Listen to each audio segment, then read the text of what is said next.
ওই শুনছেন? আপনাদের কি বলতেছি, আপনাদের এই প্রিয় চ্যানেল থেকে আমি সাব্বির। আপনাদের এই প্রিয় চ্যানেলের এক একটা রহস্যময় মাফিয়া গল্পগুলো আপনাদের কাছে কেমন লাগে অবশ্যই কমেন্ট করে জানাবেন। আর হ্যাঁ, ভালো লাগলে চ্যানেলটাকে সাবস্ক্রাইব করে আমাদের পরিবারের একজন হয়ে পাশে থাকবেন। Thank you.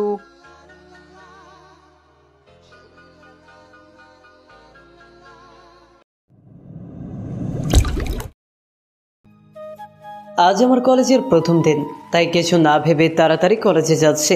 তেমন ভালো কাপড়ও নেই, যেটা আমার চোখে সবচেয়ে ভালো মনে হয় সেই কাপড়গুলো পরলাম। রিক্সা নিয়ে কলেজে নামলাম, তারপর 10 টাকা ভাড়া দিয়ে কলেজে ঢুকতে যাব। এই ছেলে, কোথায় যাচ্ছ? কোথায় যাচ্ছি মানে? দেখতেছেন তো কলেজে যাচ্ছে। কি কলেজে যাচ্ছ? যাও, এখানে কি করো? তাহলে সরেন, ভেতরে যাই। ভেতরে যাই মানে? তুমি জানো এই কলেজে শুধুমাত্র বড় লোকের ছেলে মেয়েরা পড়তে পারে?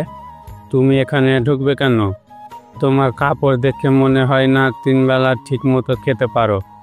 আসছে আবার এই কলেজে। যাও, যত সব। অযথা বকবেন না তো, আমি এই কলেজেই পড়ি। সরে দাঁড়ান, দেরি হয়ে যাচ্ছে। না না, তোমাকে। আর কিছু বলার আগে প্রিন্সিপাল স্যার দারোয়ানকে ডাক দিল। দারোয়ান সেদিকে চলে গেল। আমি এই সুযোগে ভেতরে ঢুকে গেলাম। সামনে গিয়ে দেখলাম 2টা ছেলেকে কান ধরে দাঁড় করিয়ে রাখছে, তাও আবার একদল মেয়ে।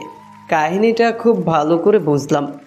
র্যাগিং চলতেছে, তাই আমি সেদিকে না গিয়ে অন্যদিকে জোরে হাঁটা ধরলাম। আমার ক্লাসরুম কোনটা হবে তাও জানি না, কারো থেকে জিজ্ঞেস করব তাও বুঝতেছি না। এদিক ওদিক তাকাচ্ছি আর সামনে হাঁটতেছি। হঠাৎ কে যেন আমাকে ধাক্কা দিয়ে ফেলে দিল। আমি মাটিতে পড়ে গেলাম। মাটি থেকে উঠে দেখি একটা মেয়ে মাটিতে পড়ে আছে। চেহারাটা দেখা যাচ্ছে না।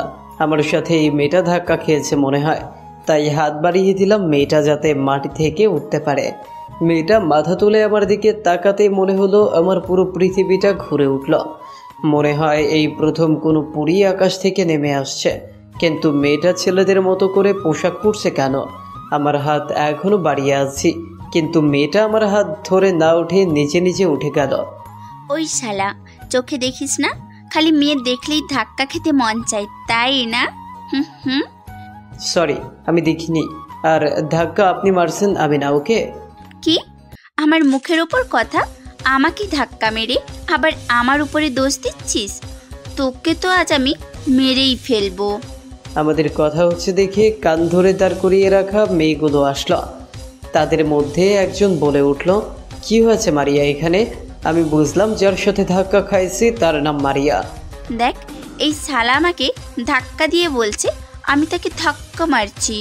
এখন কি কি করব বল নিশা? তুই শুধু একবার বল, একে কি করব, বাকিটা আমি দেখব। দেখে তো মনে হয় কোনো বন থেকে উঠে আসছে। ফাক থু। আমি মাথা নিচু করে দাঁড়িয়ে আছি। দেখ, শার্টটা কেমন, মনে হচ্ছে কোনো চায়ের দোকানের ছেলে পড়েছে। দেখেন, আপনারা যথারীতি আমাকে অপমান করছেন। তোর মুখে দেখছি অনেক বুলি ফুটেছে। এই মার, ভিখারির বাচ্চাকে মার না। মারিয়ার বলতে না বলতেই সবাই আমাকে মারতে লাগলো। এক পর্যায়ে তারা আমাকে মেরে রক্তাক্ত করে ফেলল। প্লিজ আমাকে ছেড়ে দিন, আমার ভুল হয়ে গেছে, আর কখনো ভুল হবে না, প্লিজ। তারপর তারা মার থামালো। তুই এই কলেজে কি করিস? আমি এই কলেজে ভর্তি হয়েছি। কি? এই কলেজে? জানি না কোথা থেকে কোন ভিখারি এই কলেজে পড়তে আসে। কোন ইয়ারে পড়িস? জি, 2য় ইয়ারে। মানে আমাদের সাথে? আমি হলাম এদের লিডার, মানে এই কলেজের বাবা। আমার সাথে লাগতে আসলে না তুই শেষ। আমাদের আসতে যেতে সালাম দিবি, আর আমরা যা বলবো তাই করবি, মনে থাকবে তো? জি, মনে থাকবে। যা এখন সামনে থেকে। আমি চলে আসলাম একটু সাইডে। আমি মার খাচ্ছিলাম আর সবাই দাঁড়িয়ে দেখছিল, কেউ কিছু বলেনি। আজ গরিব বলে এমনটা করলো। আমি একজনকে বললাম, ভাই 2য় বর্ষের ক্লাসরুম কোনটা? ছেলেটা বলল, তুমিও কি 2য় বর্ষে পড়ো? হুম। আমিও 2য় বর্ষে পড়ি। আমি শিকদার, তুমি? আমি রবিউল হাসান। তাহলে তো আমরা ফ্রেন্ডস। আমার মতো খ্যাতির সাথে ফ্রেন্ডশিপ? আরে বন্ধুত্ব ধনী গরিব দেখে হয় না, চলো ক্লাসে যাই। যদি আমরা ফ্রেন্ড, তাহলে তুমি করে বলা যাবে না, তুই করে বলতে হবে। ওকে, তুই করে বলবো, চল। তারপর আমি আর আমার ফ্রেন্ড শিকদার কলেজের রুমে ঢুকলাম। আমরা পেছনের দিকের একটা সিটে গিয়ে বসলাম। তখনই কেউ একজন আমাদের সামনে এসে বলল, হাই, আমি সাগর, এই ক্লাসে পড়ি। তোমাকে কখনো দেখলাম না, তুমি নতুন নাকি? আমি এই কলেজে নতুন, ট্রান্সফার হয়ে আসছে। হেই শিকদার, কেমন আছো? এই তো ভালো, তুমি? ভালো। তা তোমাকে দেখলাম মারিয়া আর তার গ্যাং মারতেছে। আমি জানি না তারা কেন এমন করলো আমার সাথে। দেখলাম মারিয়া ইচ্ছে করে তোমাকে ধাক্কা মারছে আর দোষ দিছে তোমার উপর। শেষে মারটা তোমাকে খেতে হলো। গরিব বলে এমন করলো? এসব চিন্তা করো না, শুধু মনে রেখো মারিয়া হলো তাদের গ্যাংয়ের লিডার। পুরো কলেজ তার কথা চলে। কেউ তার সাথে বাজি নিলে তাকে মারিয়া মেরে ফেলে। কি স্যাররা কিছু বলে না? না, কি বা বলবে। মারিয়া হলো সাকিব ভাইয়ের বোন, যে এই শহরের মাফিয়া। পুলিশও কিছু করতে পারে না। কি মাফিয়া? নাম করা মাফিয়া। ও, আমার কোনো ক্ষতি করবে না তো? মারিয়া কখন কি করে কেউ বোঝে না, তাই সাবধানে থাকা ভালো। ওকে।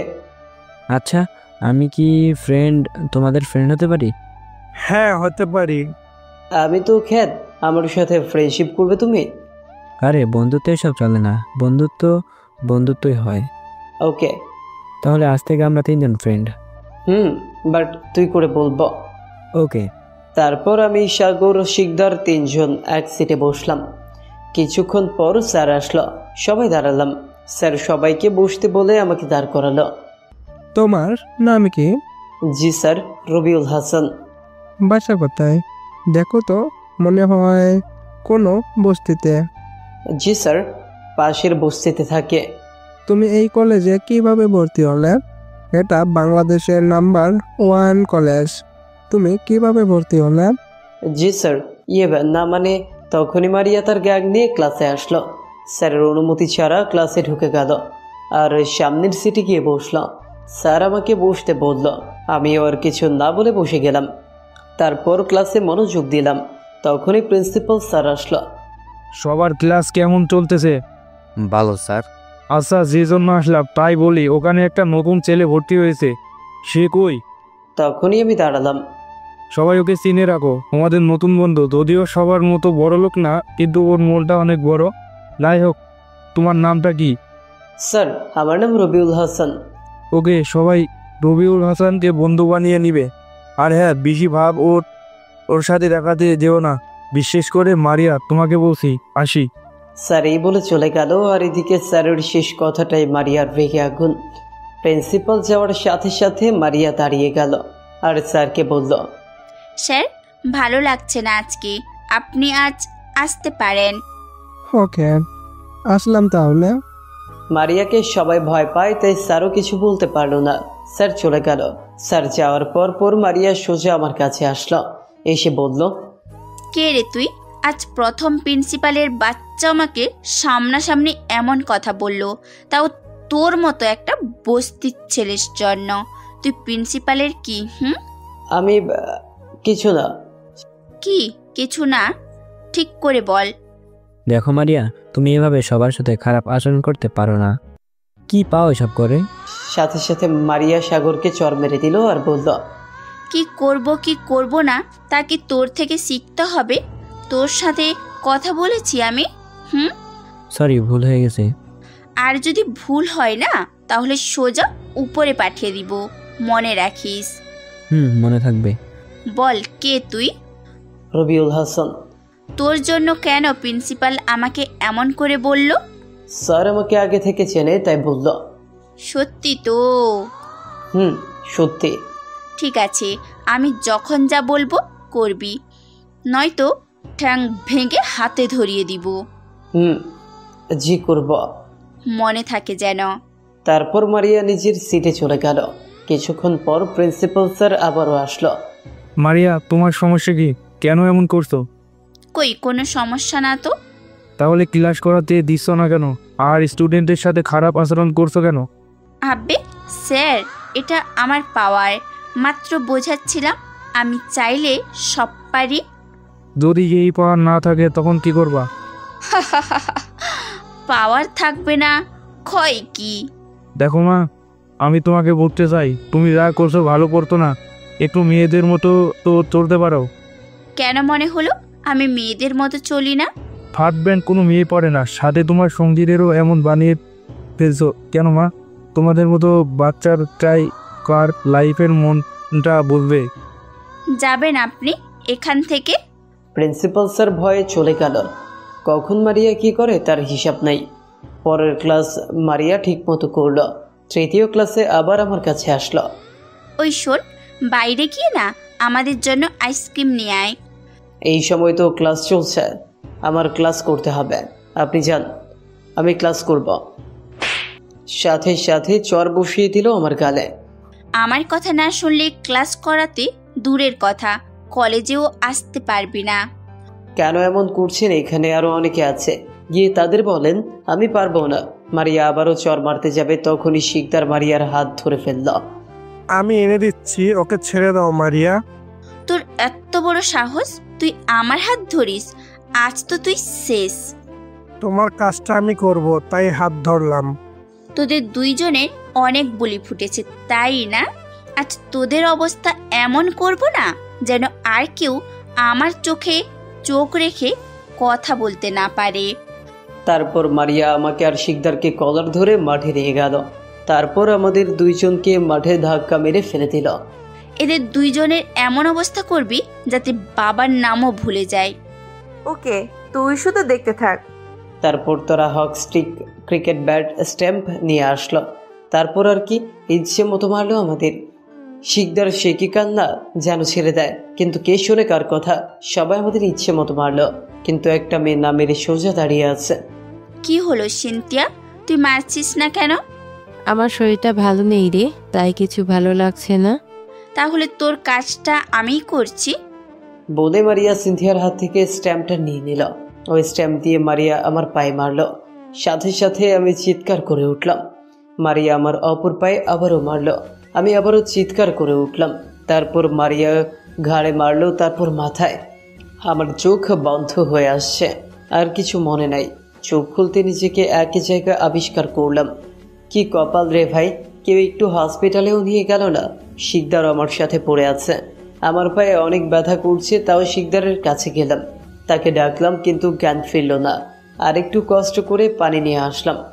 পানি ছিটানোর পর শিকদারের জ্ঞান ফিরল। কলেজে কেউ নেই, শুধু পড়ে আছি আমি আর শিকদার। সাগরকেও দেখতে পাচ্ছি না। কোনোরকম শিকদারকে নিয়ে কলেজ থেকে বেরিয়ে আসলাম। বাইরে এসে একটা ট্যাক্সি নিয়ে হসপিটালে গেলাম। ট্রিটমেন্ট করিয়ে আমরা যার যার বাসায় চলে এলাম।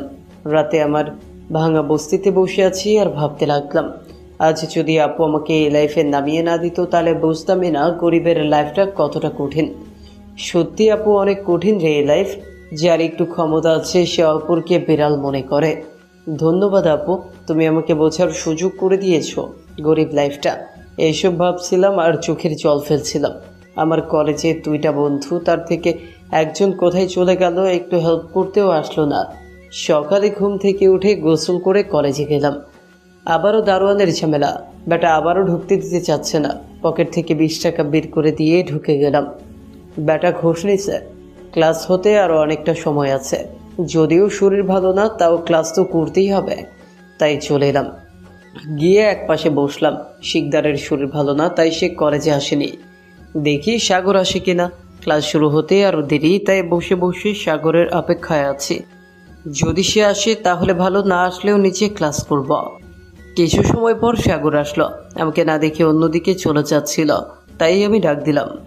সাগর আমার কাছে আসলো। কাল কোথায় গিয়েছিলে আমাদের এইভাবে রেখে? তাহলে কালকের ঘটনাটা শোন। তোদের যখন ট্রেনে মাঠে নিয়ে আসলো, তখন আমার কাছে আমার বোন ফোন দেয়, বলে মায়ের শরীর ভালো না, হসপিটালে নিয়ে যাচ্ছি, তুই তাড়াতাড়ি চলে আয়। আমি তবুও একটু পর যাই। আমি অপেক্ষা করছিলাম যখন মারিয়া তোদের ছেড়ে দিবে, তখন তোদের নিয়ে একসাথে যাবো। কিন্তু মারিয়া তোদের মারার পর সবাইকে কি বলছে জানিস? কি বলছে? মারিয়া বলছে যদি তোদের কেউ হসপিটালে নিয়ে যায় বা বাসায় যেতে কেউ সাহায্য করে, তাহলে তার লাশ ফেলে দেবে।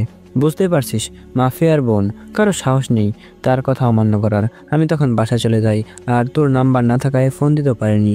এখন তোর নাম্বারটা দে। ওকে, নে আমার নাম্বার 018747445। ওকে, আমি কল দিচ্ছি, আমার নাম্বারটাও সেভ করে রাখ। সাগর কল দিল, আমি নাম্বারটা সেভ করে রাখলাম। কিছুক্ষণ পর ক্লাসের দিকে যাচ্ছিলাম। তখনই মারিয়ার ডাক। কথা আছে, যেখানে বাঘের ভয় সেখানেই সন্ধ্যা হয়। আমিও মারিয়াকে ভয় পেয়ে আসছিলাম। মনে মনে চাচ্ছিলাম যাতে মারিয়ার সাথে দেখা না হয়, কিন্তু দেখা হয়ে গেল। এই চামড়া, এদিকে আয়। আমি না শোনার ভান করে চলে যাচ্ছিলাম, আবার ডাক দিল। এবার না গেলে আবারও মারতে পারে, তাই এবার মারিয়ার কাছে গেলাম। মারিয়ার কাছে যেতেই ঠাস ঠাস করে 2টা চড় দিল আমায়। আমি কিছু বলছি না, গালে হাত দিয়ে মাথা নিচু করে দাঁড়িয়ে আছি। এই বস্তির ছেলে, তোকে না বলেছি আমি ডাকলে আসবি? জি, আসলাম তো। আগে কেন আসিস নাই? তোকে কতবার ডাকতে হবে শুনি? আমি প্রথমে বুঝতে পারিনি আপনি কাকে ডাকছেন, পরে যখন বুঝলাম তখন আসছি। না, তুই ইচ্ছে করে প্রথমে আসিস নাই, এখন তোর শাস্তি পেতেই হবে। আমি সত্যিই বুঝতে পারিনি।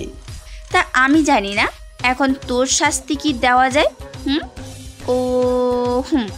তোরা বল, তার শাস্তি কি দিব? তাদের থেকে সিনথিয়া বলল, আজকে ছেড়ে দে, হয়তো ভুল করেছে। আবার আরেকজন বলে উঠল, না না, ছেড়ে দেওয়া যাবে না। যদি আমরা ছেড়ে দিই তাহলে কলেজের বাকি ছেলে মেয়ে মনে করবে আমরা দুর্বল। শাস্তি তো দিতেই হবে। কি শাস্তি দিবি তাই বল। পেয়েছি একটা। কি? এখন এই ক্ষেতটা আমাদের জন্য ফুচকা নিয়ে আসবে। কিন্তু এখন তোর ক্লাস, দেখ মারিয়া, ওকে ক্লাসগুলো করতে দে, পরে না হয় শাস্তি দিবি। আমি না বুঝলাম না, আমার হয়ে ওর সাফাই কেন গাচ্ছিস? তেমন কিছু না। ওকে, ওই যা, এবার ফুচকা নিয়ে আয়। আমি মাথা নিচু করে দাঁড়িয়ে আছি। এই সময় আমার ক্লাস করার কথা, কিন্তু এরা যা শুরু করছে জানি না এভাবে বস্তির ছেলে সেজে কতদিন থাকতে পারি। কি হলো, কথা কানে যায় না? যা গিয়ে ফুচকা নিয়ে আয়। এখানে তো ফুচকা আসে না। যদি ফুচকা আনতে চাই তাহলে বাজার যেতে হবে, আর বাজারে গেলে আমার ক্লাস করা হবে না। এত কিছু জানি না, গিয়ে এখন ফুচকা নিয়ে আসবি, ব্যাস। আমার কাছে টাকা নাই। যদিও টাকা আছে, মিথ্যা বললাম। যদি আমাকে ছেড়ে দেয়। অবশ্য সাগর দূর থেকে এইসব দেখছে। আমার সাথে মারিয়ার কাছে সেও আসতে চেয়েছিল, কিন্তু আমি তাকে আসতে বারণ করলাম, তাই দূর থেকে দেখছে। জানতাম তো ক্ষেতের কাছে টাকা থাকবে না।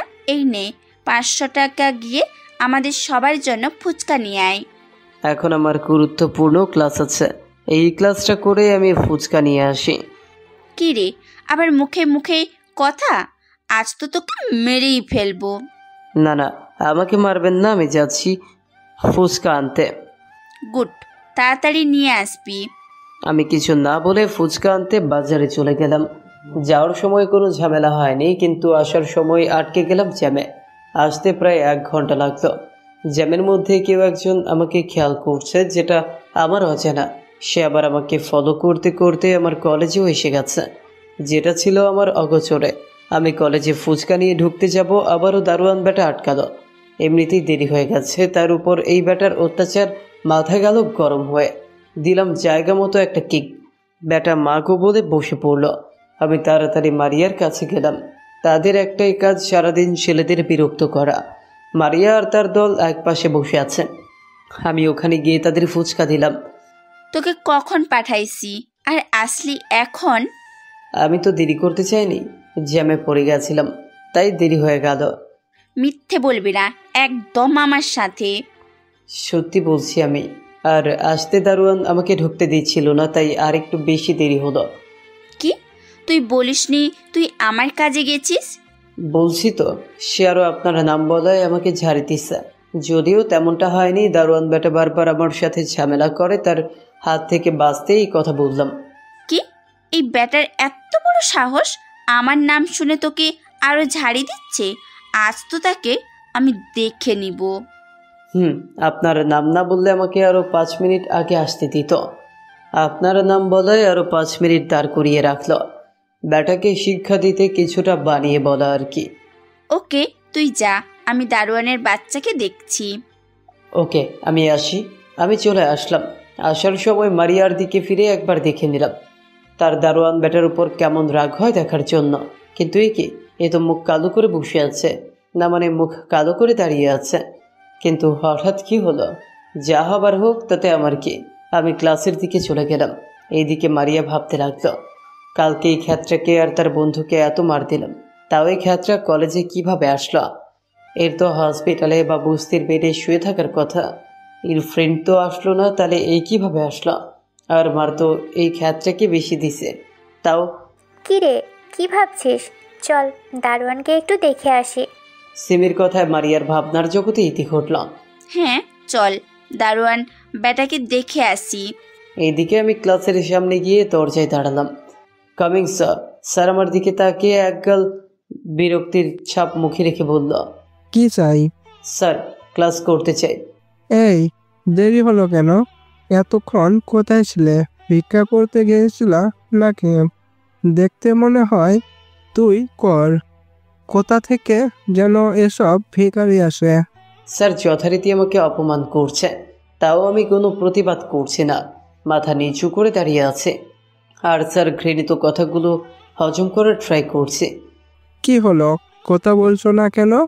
স্যার আমি আসতে দেরি করিনি, আমি ঠিক সময় আসছিলাম, কিন্তু মারিয়া আমাকে ফুচকার জন্য বাজারে পাঠিয়েছে, তাই আমার আসতে দেরি হলো। ও, মারিয়া কোথাও পাঠিয়েছে? আগে বলবে তো। আসো আসো, ভেতরে আসো।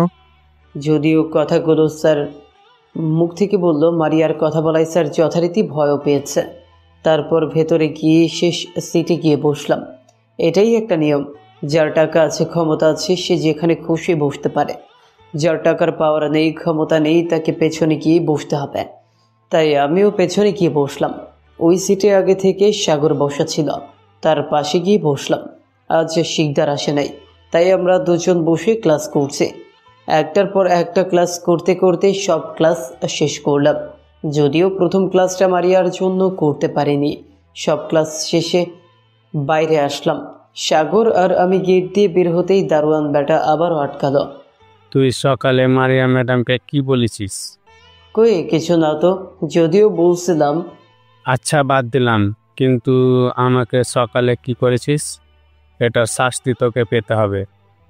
দেখেন মামা, সকালে মাথা গরম ছিল তাই এমন করছি। এখন যদি আর বাড়াবাড়ি করেন তাহলে সকালের থেকে বেশি দিব। কি তুই আমাকে ভয় দেখাচ্ছিস? ধরে নে, তোর জন্য সংকেত এটা। তোকে তো আমি। আর কিছু বলার আগে একজন স্যার আসলো, তাই দারোয়ান বেটা আর কিছু বলতে পারে নাই। আমি আর সাগর বাসায় চলে আসলাম।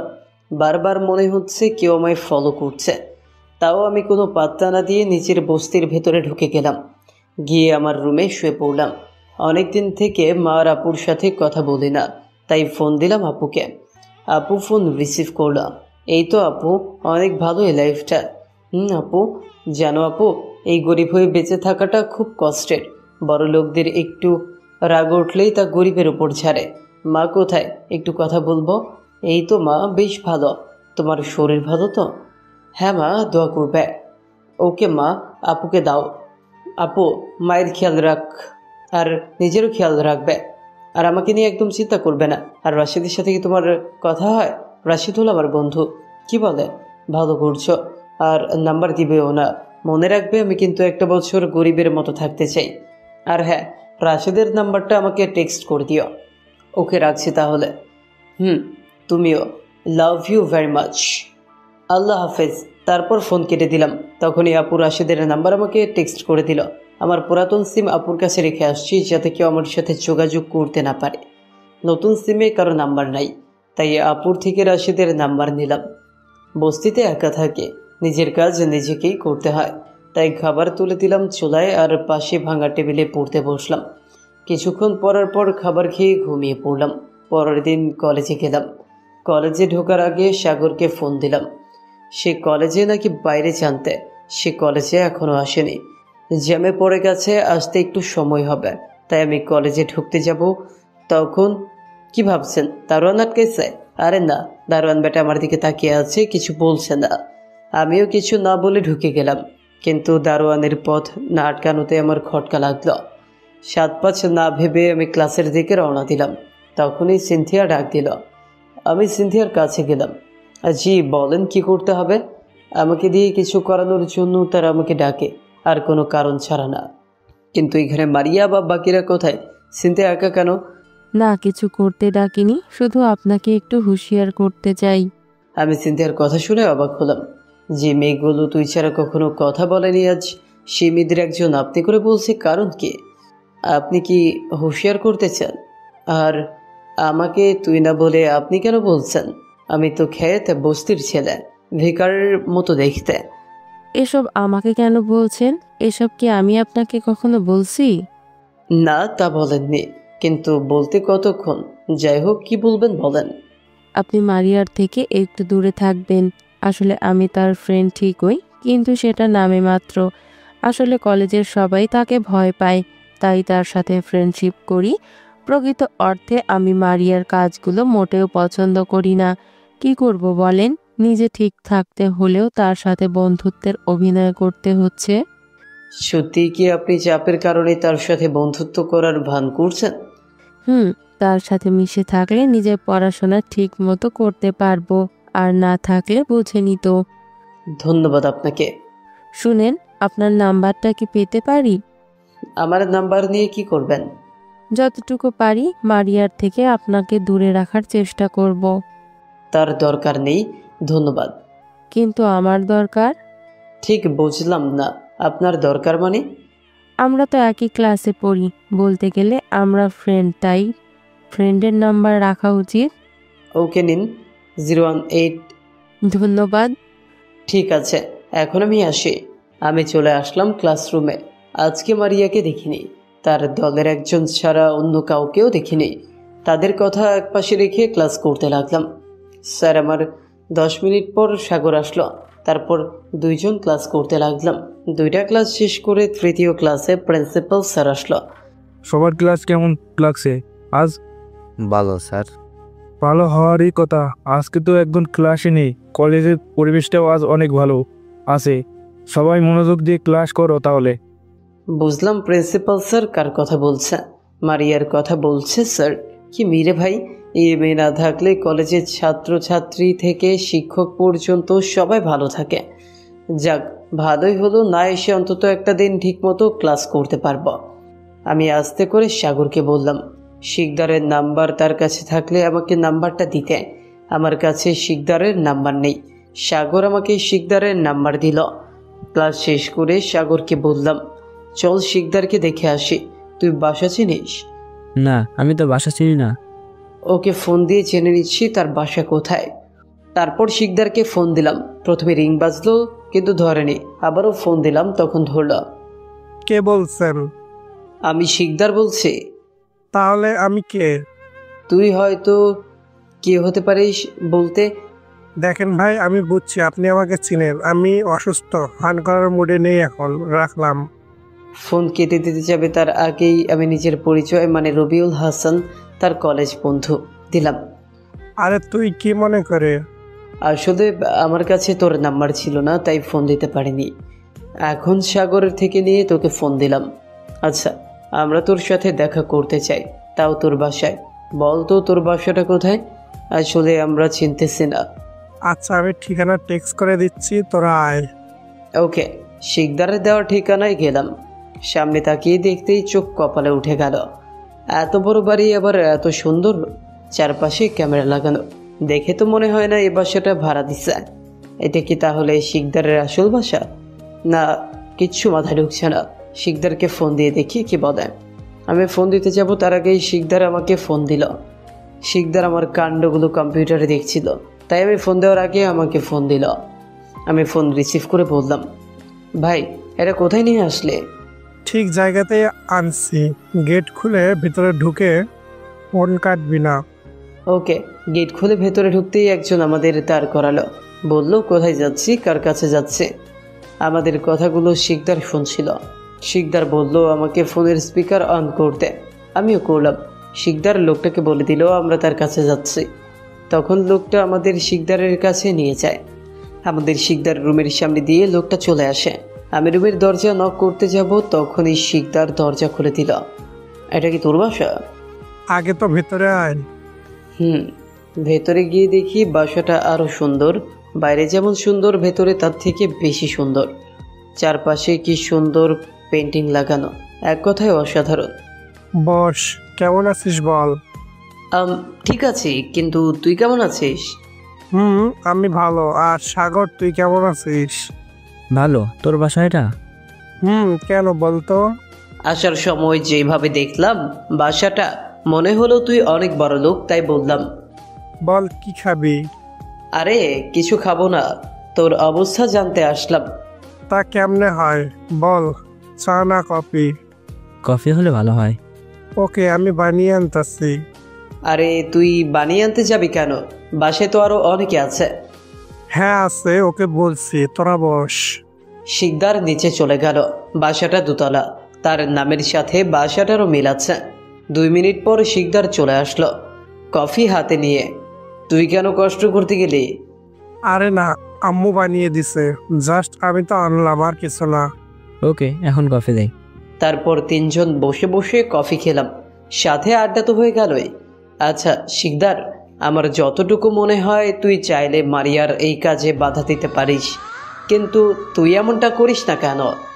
তুই ঠিকই বলছিস, চাইলে বাধা দিতেই পারি। আর মারিয়া চাইলে কি পারে জানিস? কি? মারিয়া চাইলে আমাকে মেরে মাটির নিচে পুঁতে দিতে। তার থেকে ভালো তার সাথে লাগতে না যাওয়া।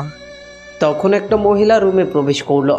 শিকদারের দিকে তাকাতে সে বলল, ওটা তার মা। আমরা আন্টিকে সালাম দিলাম।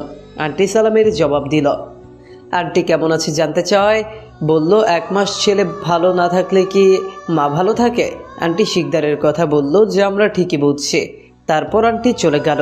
আমি শিকদারকে বললাম, তুই কি এক ভাই? আমার আর কোনো ভাই নাই, একটা বোন আছে। কই, তাকে তো দেখুন না। আপু ভার্সিটি থেকে এখনো আসেনি। আচ্ছা, তুই কি কাল কলেজ যাবি? না, কাল যাব না, পরের দিন থেকে যাব। শরীর এখনো ব্যথা করছে। সরি রে, আমার জন্য তোকে মার খেতে হলো। আরে সরি বলছিস কেন? মারিয়ার সাথে আমিও কথা কাটাকাটি করছি, তাই এমন করছে। তাহলে তুই বিশ্রাম নে, আমরা আজ আসি। রাতে খেয়ে যা। আরে না, বাসে গিয়ে খাবো, তুই বিশ্রাম নে, আসি। সাগর আমি শিকদারের বাসা থেকে বের হয়ে আসলাম। তারপর একটা রিক্সা নিয়ে কলেজের কাছাকাছি চলে আসলাম। এখন 2 জনকে 2 দিকে যেতে হবে, তাই 2 জন 2 দিকে চলে গেলাম। সাগর নিজের বাসার দিকে, আমি আমার বাসার দিকে। আমি বস্তির কাছে গিয়ে রিক্সা থেকে নেমে পড়লাম। রিক্সার ভাড়া দিয়ে আমি বস্তির ভেতরে গিয়ে চারপাশে দেখে নিজের রুমে চলে গেলাম। রুমে ঢুকে দাঁড়াতেই কেউ একজন আমাকে ফোন দিল। ফোন বের করে দেখলাম নাম্বারটা পরিচিত না, তাই রিসিভ করিনি। কিছুক্ষণ পর আবারও ফোন দিল, এবার রিসিভ করলাম। আসসালামু আলাইকুম, কে বলছেন? ওয়ালাইকুম আসসালাম, আমি সিনথিয়া বলছি। সিনথিয়া? ও হ্যাঁ, মনে পড়ছে। বলেন কেন ফোন দিচ্ছেন? এমনি ফোন দিলাম, আপনি কেমন আছেন জানার জন্য। আলহামদুলিল্লাহ ভালো, আপনি? ভালো। কি করেন?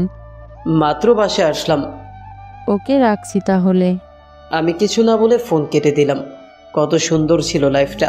গরিবের লাইফটা বুঝতে গিয়ে আজ বুঝছি কতটা কঠিন এদের লাইফ। টাকা আছে তো সবাই ভালোবাসবে, টাকা নাই তো সবাই অপমানিত করবে। কি লাইফ! একা মানুষ বস্তিতে থাকে। নিজের খাবার রান্না করলাম, সাথে কিছুক্ষণ পড়লাম, রাতে শুয়ে পড়লাম। ভাই মাফ করে দিন আমাকে, আমি কিছু করিনি। যা করেছি ওই ওসি, আমি কিছু করিনি ভাই। ওসির কথা মতো তুই গুলি করছিলি আবিরকে, বল এটাও কি মিথ্যা? না ভাই, ওসি আমাকে বলছিল আবির ভাইকে গুলি করতে, কিন্তু আমি জানতাম আমি আবির ভাইকে গুলি করলে আপনি আমাকে ছাড়বেন না, তাই আমি গুলি করতে এসেও গুলি করিনি ভাই। তাহলে বল গুলি কে করেছে? আমি গুলি করেছি বস, এখন তোকে গুলি করব। বিশ্বাসঘাতক! আমার খেয়ে আমার পরে আমাকে গুলি করলে? সরি ভাই, এই দুনিয়ায় বিশ্বাসের কিছু নেই। যে যাকে মেরে রাজত্ব করতে পারে সেই রাজা। তোকে আমি আপন ভাইয়ের মতো ভালোবাসতাম, আর তুই আমাকে তার প্রতিদান এইভাবে দিবি ভাবিনি। ভাই মাফ করবেন, এই দুনিয়ার ভালোবাসা বলতে কিছু নেই। টাকা আছে তো ভালোবাসার দরকার নেই, ক্ষমতা আছে তো এই শহরে রাজত্ব করা যায়। তোরাই তো রাজত্ব করিস, আমি তো কখনো তোদের বাধা দিইনি, কারণ তোরা ছিলি আমার লোক। সরি ভাই, আপনাকে মেরেই ফেলবো। যখন একটা কথা বলি, আমি আপনার লোক নয়, আমি সুলতানের লোক। কি? তুই ওই দেশদ্রোহীর সাথে হাত মিলিয়েছিস? না ভাই, আমি তার দলের লোক ছিলাম। আপনার কাছে আসতে সে আমাকে বলেছে, আর আপনাকে শেষ করে আপনার রাজত্ব আমাকে করতে বলেছে। দেখ সুলতান, এই দেশে সহ বিভিন্ন দেশের গোয়েন্দা সংস্থার শীর্ষ তালিকায় রয়েছে। যে কোনো সময় যে কেউ তাকে ফায়ার করে দিতে পারে, তখন কিন্তু আমিই থাকবো তোর পাশে। সরি ভাই, আমি রাজত্ব করলে আন্ডারওয়ার্ল্ড আমার কথা চলবে, এটা এখন আপনার কথা চলে। তুই বেইমানি করছিস আমার সাথে? হ্যাঁ ভাই, এই দুনিয়ায় ইমানদারির দাম কেউ দেয় না। ভালো থাকবেন ভাই। শুট। বেইমান। আমার ঘুম ভেঙে গেল। বুঝলাম আবারও স্বপ্ন দেখলাম। পাশে ঘড়িতে তাকিয়ে দেখি 4টা বাজে। এই সময় এমন স্বপ্ন দেখা তেমন কোনো ব্যাপার না। এই স্বপ্ন আমি আগেও দেখেছি। অতীত নিয়ে চিন্তা করতে করতে আবার ঘুমিয়ে পড়লাম। যখন ঘুম ভাঙে তখন ঘড়ির কাঁটা অনেকটা দূর বেঁচে গেছে, প্রায় 9টা 20। আর সকালের খাওয়া হলো না। তাড়াতাড়ি চলে গেলাম কলেজে। দারোয়ান বেটা আজকেও আটকায়নি।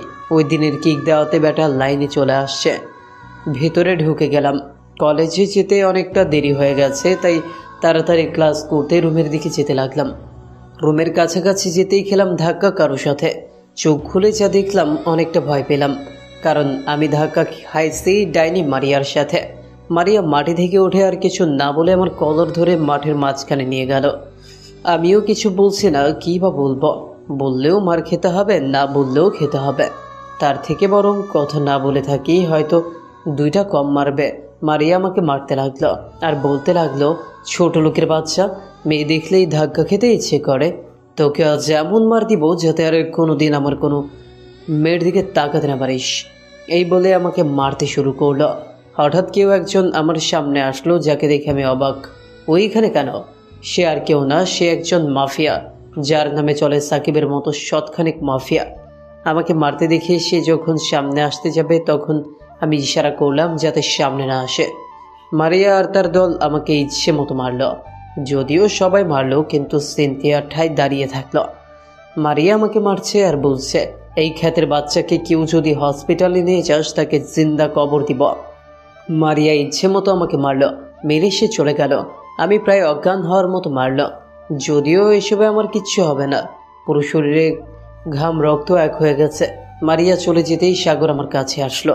যদিও সাগর এই সময় ক্লাস করার কথা, কিন্তু আমাকে মারছে দেখে সে বেরিয়ে আসলো। সাগর আমাকে ধরে বসালো, পানি দিল। পানি খেয়ে হসপিটালের দিকে রওনা দিলাম। সাগর আমার সাথেই আছে। আমরা যখন হসপিটালে যাওয়ার জন্য বের হতে যাব, কলেজ থেকে মারিয়া এসে সামনে দাঁড়ালো আর সাগরকে চর বসিয়ে দিল। সাগর কিছু বলছে না। আমাকে মারায় আমি মারিয়াকে কিছু বলিনি, কিন্তু সাগরকে যখন মারলো তখন নিজেকে আর ধরে রাখতে পারিনি। আমিও মারিয়াকে দিলাম কষে 2 চর, যা দেখে সবাই অবাক হয়ে আমার দিকে তাকিয়ে আছে। যদিও সিনথিয়ার চেহারা দেখে বোঝা যাচ্ছে মারিয়াকে মারায় সে খুশি হয়েছে। মারিয়াকে মারায় মারিয়া আমার কলার ধরে ফেলল। আবার যখন আমাকে মারতে যাবে তখন আমি আরও একটা চর বসিয়ে দিলাম।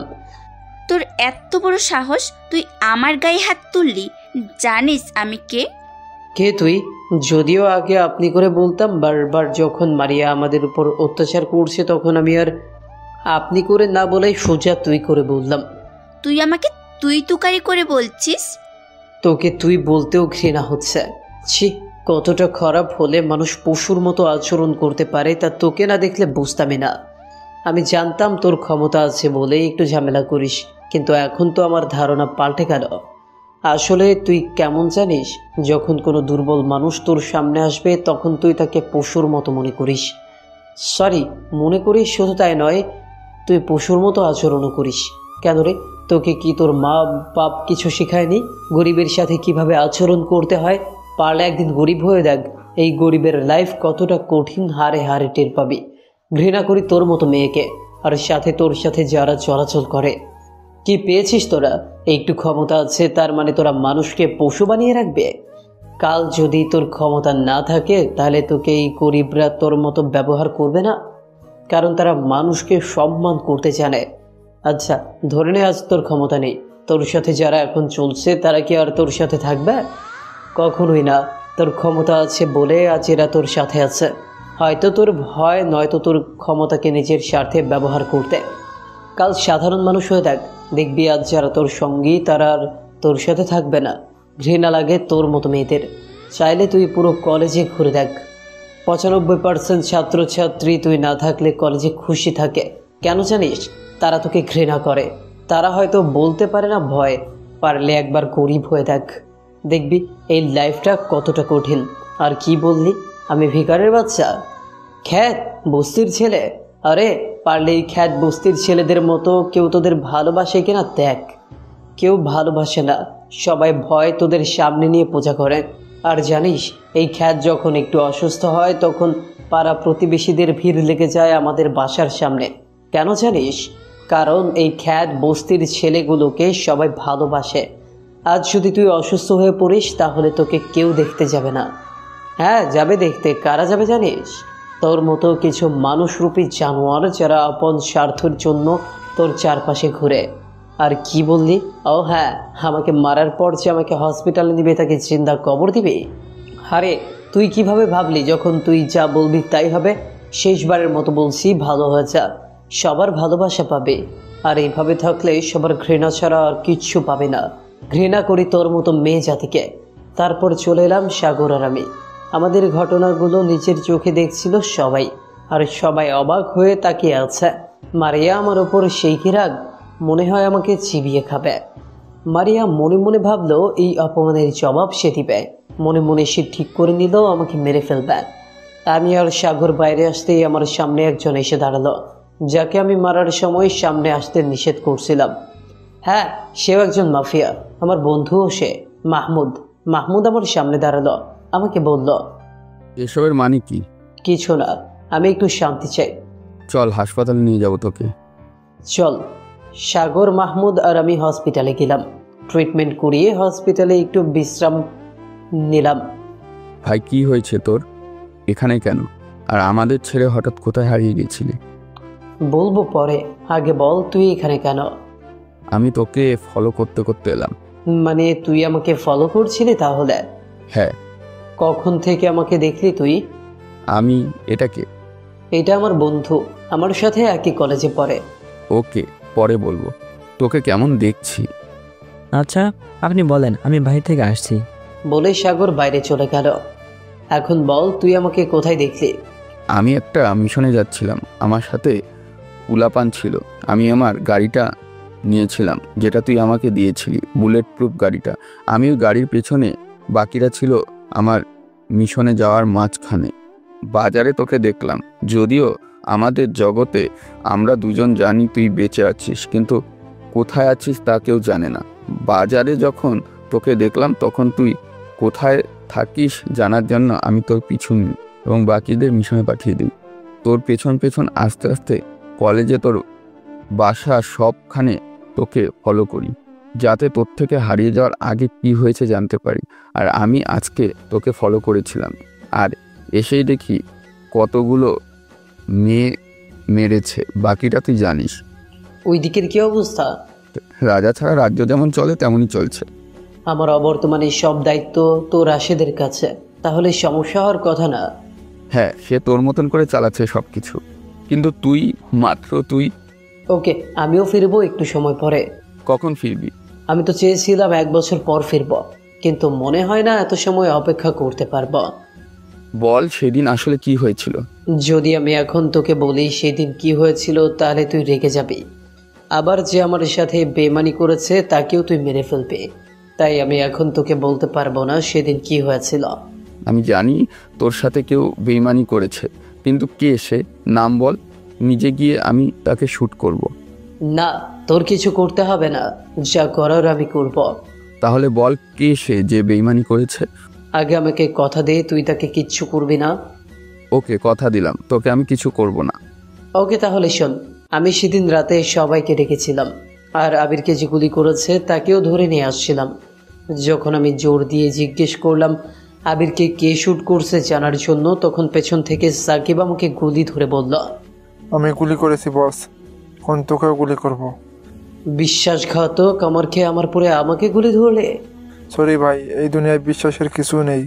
যে যাকে মেরে রাজত্ব করতে পারে সেই রাজা। তোকে আমি আপন ভাইয়ের মতো ভালোবাসতাম, আর তুই আমাকে তার প্রতিদান এইভাবে দিবি ভাবিনি। ভাই মাফ করবেন, এই দুনিয়ায় ভালোবাসা বলতে কিছু নেই। টাকা আছে তো ভালোবাসার দরকার নেই, ক্ষমতা আছে তো এই শহরে রাজত্ব করা যায়। তোরাই তো রাজত্ব করিস, আমি তো কখনো তোদের বাধা দিইনি, কারণ তোরা ছিলে আমার লোক। সরি ভাই, আপনাকে মেরেই ফেলবো। যখন একটা কথা বলি, আমি আপনার লোক নই, আমি সুলতানের লোক। কি তুই দেশদ্রোহীর সাথে হাত মিলিয়েছিস?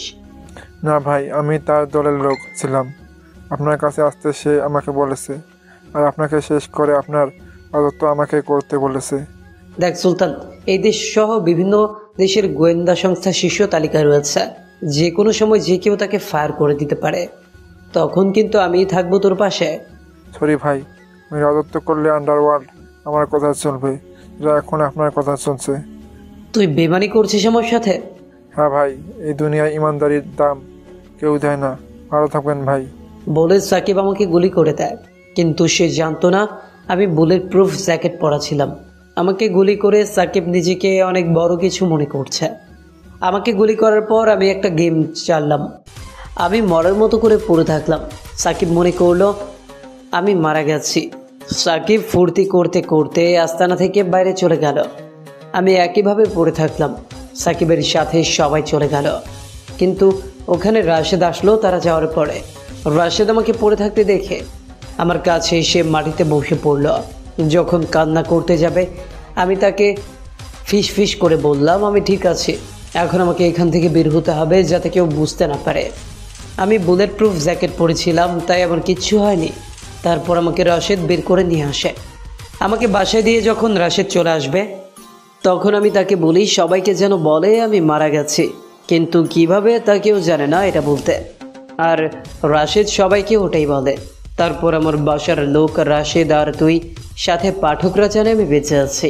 তারপর আমি একটা চাল চালি যাতে ওসি আর সুলতানকে আমি ধরতে পারি। আমি চাইলে ওসিকে মেরে ফেলতে পারি, কিন্তু সমস্যা হবে ওসিকে মারলে সুলতান দেশে আসবে না। সেই জন্য আমি আর ফিরে যাইনি আস্তানায়। আমি ছদ্মবেশ নিয়ে চলে আসি এখানে। যেদিন সুলতান দেশে আসবে সেদিন ব্যাগ হবে, আর কে আসবে সেদিন হবে সুলতানের শেষ দিন। এত কিছু হয়ে গেল, আমাকে একটুও জানালি না। এখন তো জানলে, আর মনে রাখবে কে আমি সেটা যাতে কেউ না জানে। কে জানাবে না? গুড, তুই তোর কাজ নীরবে করে যা, বাকিটা আমি দেখব। আর আমাকে ফলো কম করবি। যতটুকু জানলাম সাকিব এখন এই শহরে আছে। 3 জনকে একসাথে মাটি চাপা দিব। ওকে, তুই যেমন বলবি। আমার এখনো বিশ্বাস হচ্ছে না মাফিয়া কিং আর কে সাকিব মেরে ফেলতে চেয়েছে। বাদ দে, সাগর আসছে। এতক্ষণ সাগর বাইরে ছিল। সাগর আসছে দেখে আমি এসব কথা বন্ধ করতে বললাম। যদি সাগর আমাদের কথা বুঝতে পারে তাহলে সে ভয় পাবে, নয়তো আমাদের পরিচয় পাবলিশ হয়ে যাবে। সাগর আমার কাছে এসে পাশে বসলো, আমাকে বলল, এখন কি করবি? এই মেয়ে তো যা ইচ্ছা তাই করতেছে। কি করব?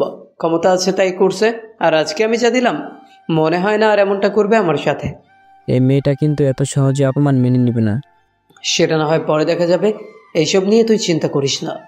যদি তোর কোনো ক্ষতি করে? ওর ক্ষতি করতে গেলে ওই মেয়েকে আবার জন্ম নিতে হবে। আরে বাদ দে, তোদের পরিচয় করিয়ে দিই। মাহমুদ, এই হচ্ছে সাগর, আর সাগর এই হচ্ছে মাহমুদ। হ্যালো। হ্যালো। তাহলে তুমি রবিউলের সাথে পড়ো? হ্যাঁ, আর আপনি? আমি আপাতত পড়াশোনা স্টপ রাখছি, তবে রবিউলের সাথে পড়ি। তাহলে তো আমরা ফ্রেন্ডস। মাহমুদ বলল, হ্যাঁ শিওর, যে আমার কলিজার বন্ধু ফ্রেন্ড, সে আমারও ফ্রেন্ড, তাহলে তো হাত মিলাতেই হয়। হাত মিলানোর পর আরও কিছু সময় আমরা হসপিটালে কাটালাম। সাগর কথা বলতে বলতে হসপিটালের জানলার পাশে দাঁড়ালো। হঠাৎ সাগর দেখলো কতগুলো এক কালারের গাড়ি হসপিটালে ঢুকলো, আর সেখান থেকে একই পোশাক পরা শতখানেক ছেলে পেলে নেমে হসপিটালে ঢুকে গেল। সাগর এইসব দেখিয়ে ভয় পেয়ে আছে।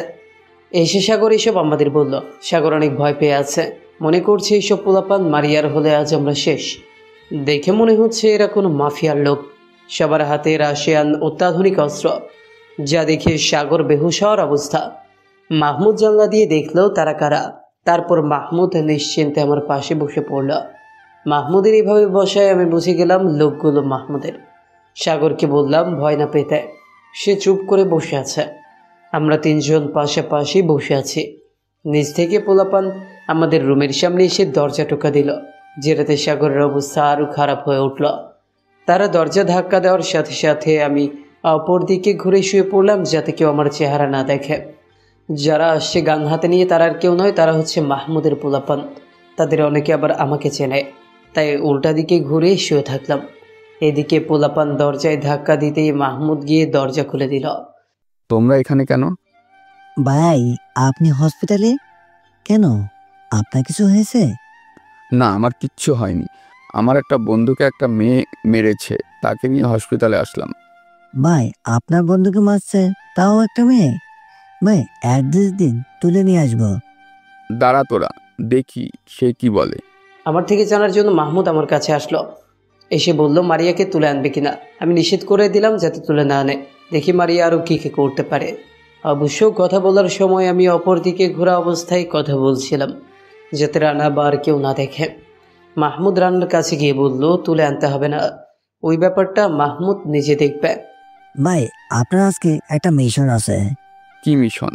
ভাই আজকে সুলতানে কিছু লোকজন সমুদ্রপথে অস্ত্র আনবে।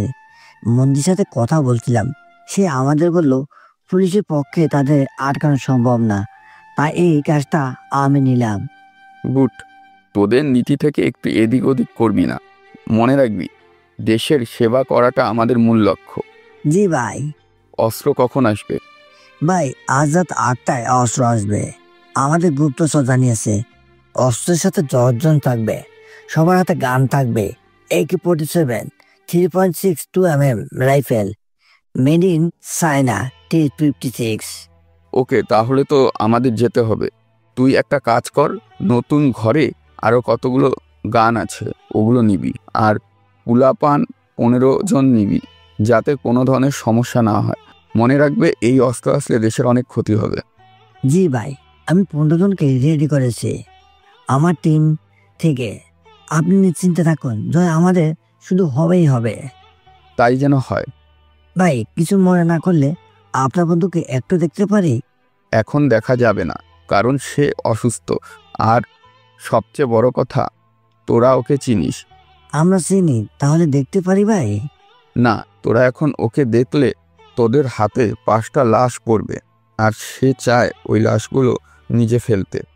কিছুই তো বুঝলাম না ভাই। বুঝিয়ে বলবো পরে, এখন বল তোরা কিভাবে জানলি আমি হসপিটালে? ভাই এখানে আমাদের যে এজেন্ট 3 জন আছে তারা জানিয়েছে।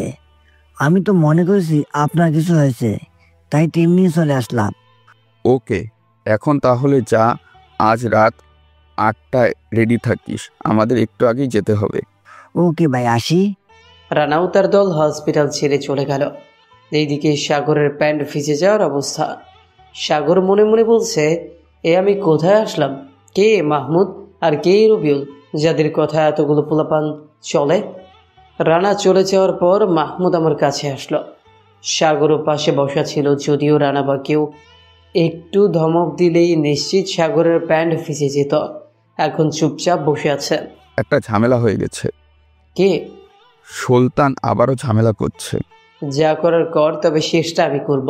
আমার কথার মানে মাহমুদ ঠিকই বুঝল। সাগরকে বললাম চুপ হয়ে বসে আছিস কেন? সাগর ভয়ে আছে, এখনো বলল এমনি। চল বাসায় চলে যাই। এভাবে কেমন? এইসব কোনো সমস্যা না, চল যাই। যদিও মাহমুদ আসতে নিষেধ করছিল, কিন্তু হসপিটালে থাকতে ভালো লাগে না, তাই বেরিয়ে আসলাম হসপিটাল থেকে।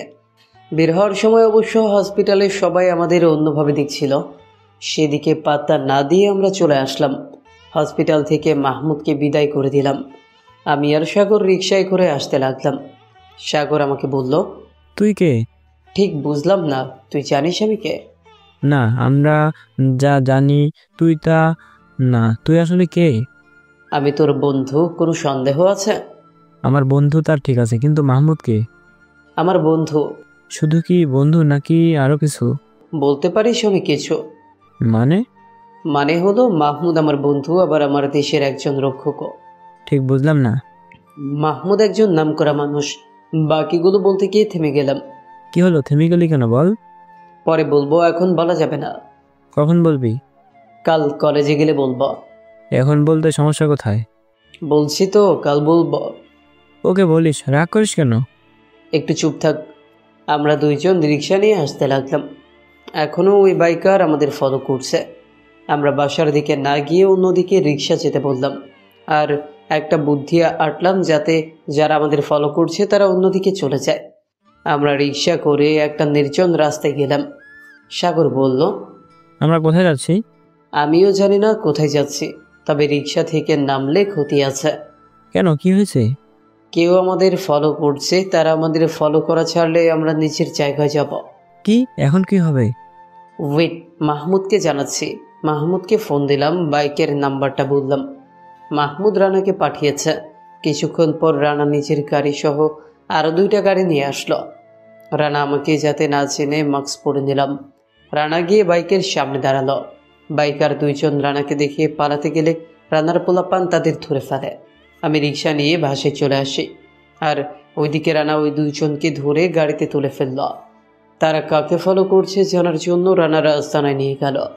মারধর করার পরে তারা বলল রবিউলকে ফলো করছে, এরা মারিয়ার লোক, মারিয়া এদের ফলো করতে বলছে। এই খবর রানা মাহমুদকে জানালো। রবিউলের কথা শুনে রানা অবাক। সবাই জানে রবিউল মারা গেছে, কিন্তু এরা যখন রানাকে রবিউলের কথা বলল তখন রানা রবিউলকে দেখতে চাইল। মাহমুদ নিষেধ করে দিছে, এখন রবিউলের সাথে দেখা করা যাবে না, কারণ এখন রবিউলের সাথে কেউ দেখা করলে সমস্যা হবে।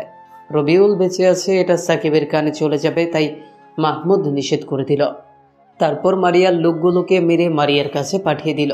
আর এদিকে আমিও চলে আসলাম বাসায়। সেই ভাঙা বস্তিতে এসে মাহমুদকে ফোন দিলাম কি খবর জানার জন্য। মাহমুদ আমাকে সব বলল, কারা আমাকে ফলো করছিল এসব। আমি এসে বসে থাকলাম, আর ওইদিকে মারিয়ার লোকগুলো গিয়ে রান্নার কথা বলল। যা শুনে মারিয়া অনেক রেগে গেল। কেন একটা বস্তির ছেলের জন্য রানার মতো মাফিয়া তার লোকদের মারল?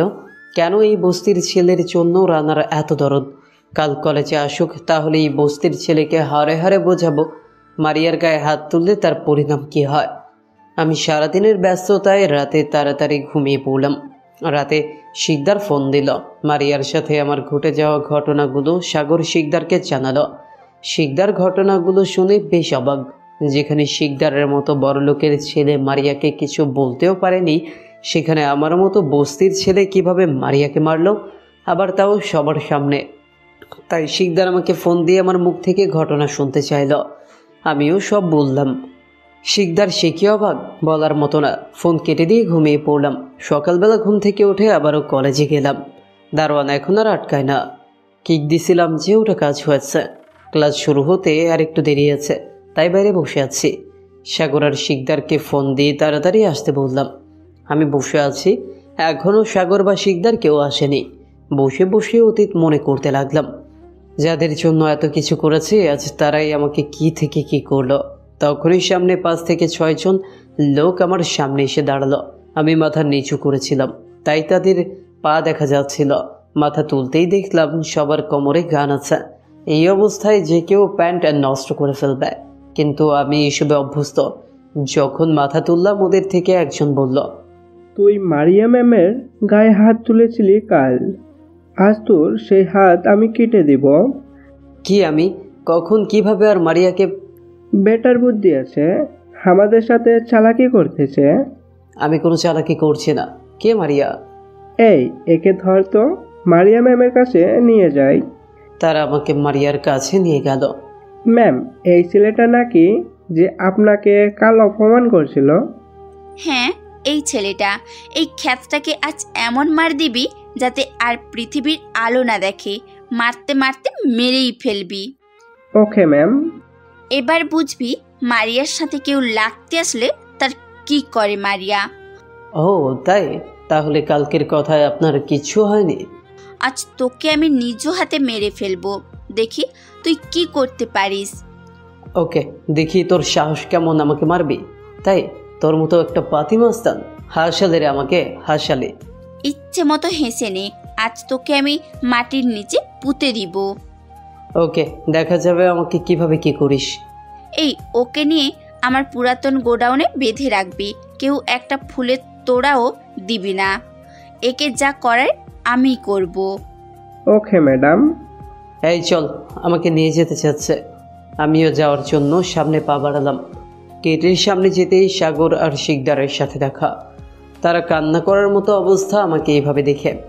আমি লোকগুলোকে বললাম, তোমরা তো আমাকে মেরে ফেলবে, আমি একটু আমার বন্ধুদের সাথে কথা বলি।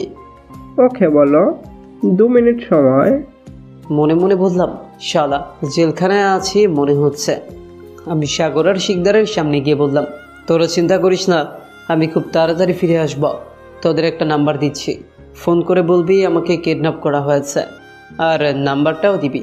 আমি তাদের রাশেদের নাম্বারটা দিলাম আর বললাম, এই নাম্বারে ফোন দিয়ে আমার কথা বলবি, আর তোরা একদম নিশ্চিন্তে থাক, কালকেই কলেজে বাকি কথা হবে। তারপর চলে আসলাম লোকগুলোর সাথে। তারা আমাকে একটা রুমে নিয়ে গিয়ে হাত পা একটা চেয়ারের সাথে বেঁধে দিয়েছে। এইদিকে সাগর শিকদার রাশেদকে ফোন দিয়ে আমার কথা বলায় রাশেদ পুরো গ্যাং নিয়ে বেরিয়ে পড়লো। আমার লোকেশন ট্র্যাক করে তারা আমার দিকে রওনা দিল। এইদিকে 1 ঘন্টা পর মারিয়া আমার কাছে আসলো, তার সাথে আসলো মারিয়ার কিছু পোলাপান। এখন কেমন লাগতেছে চান্দু? আমাকে অপমানিত করা, আমার গায়ে হাত তোলা, আজ তোকে বুঝিয়ে দিব আমি কে। সত্যি কি আমাকে মারবে? কি ভয় পাচ্ছিস? অনেক। ওকে, তাহলে তোকে প্রাণে মারবো না, তোকে কয়েকটা দিন ছেড়ে দিব। আর যদি মারতে না পারিস? তোর এখনো তেজ কমেনি? আরে না, তেজ তো তোর কমেনি। একটা মেয়ে হয়ে এত পাওয়ার কিভাবে দেখাস? তোকে তো আজ আমি মেরেই ফেলবো। এই তোরা দাঁড়িয়ে কি দেখছিস? মার ক্ষেতের বাচ্চাকে মার না।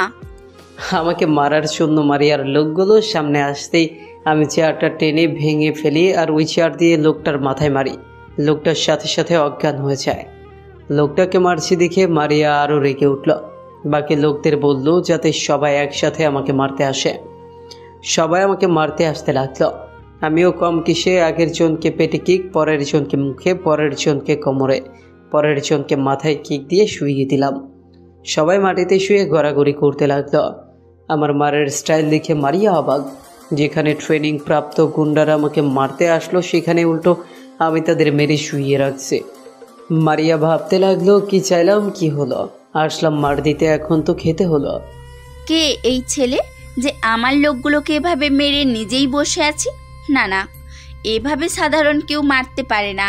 হয়তো এ কোনো বাহিনীর কেউ, নয়তো কোনো মাফিয়া। মাফিয়া হলে আমাকে মেরেও ফেলতে পারে। কি করব এখন? ভাইয়াকে ফোন দিব? না না, ফোন দিলে হিতে বিপরীত হতে পারে, তার থেকে অন্য কিছু ভাবতে হবে। এইদিকে আমি সবাইকে মেরে মারিয়ার জন্য যে চেয়ারটা তার গুন্ডারা এনেছিল ওটাতে বসে আছে। আমি মারিয়াকে বললাম, কে ম্যাডাম, ভয় পাইছেন? কে তুই? এখনো বুঝতে পারছিস না আমি কে? আরে তোর লোকদের মেরে মাটিতে শুইয়ে দিছি, এবার চিন্তা কর আমি কে হতে পারি। কে তুই বল?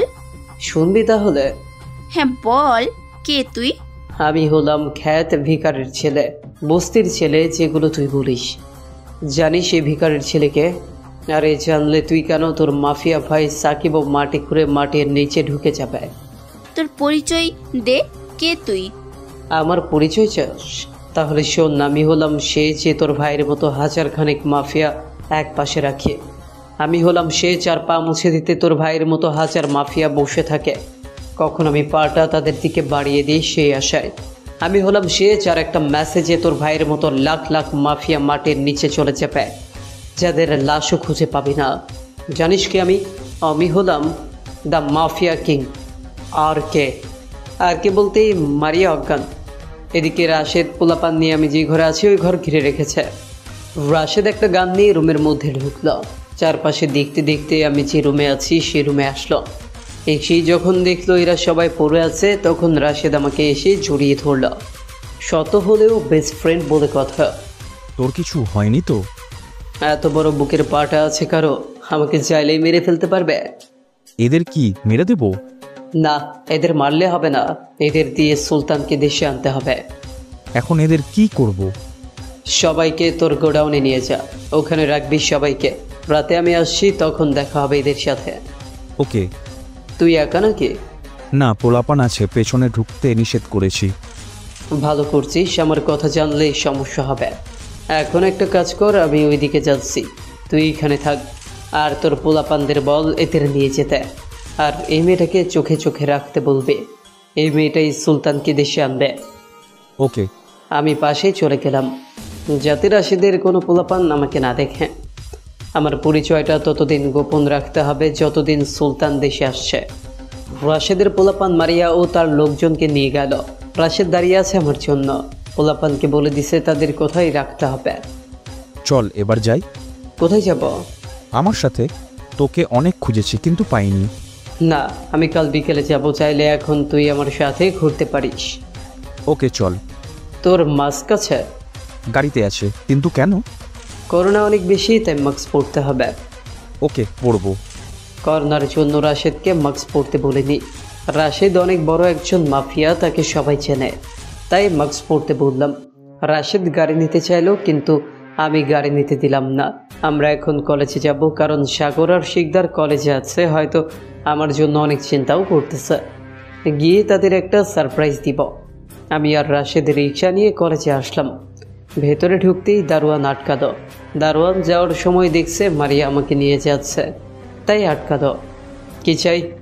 একটু আগে তো মারিয়া ম্যাডাম আপনাকে নিয়ে গেল, আর এভাবে ছেড়ে দিল? ও আমাকে ছাড়ে নাই, বরং আমি ওকে ছাড়ছি। কিছুই বুঝলাম না। বুঝতে হবে না। তারপর আমরা ভেতরে চলে এলাম।